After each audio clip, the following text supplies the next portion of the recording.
Okay, folks, for those that you stuck with me through the golf cart restoration, I'm behind on working on the knife I wanted to restore, but I'm going to show you what happens when you give a girl a golf cart. This was her original Christmas present. I got it running, and she's got it all together and has been using it.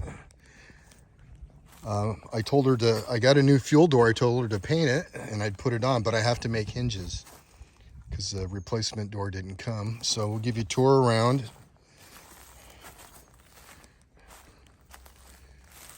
Got a little Bluetooth stereo system.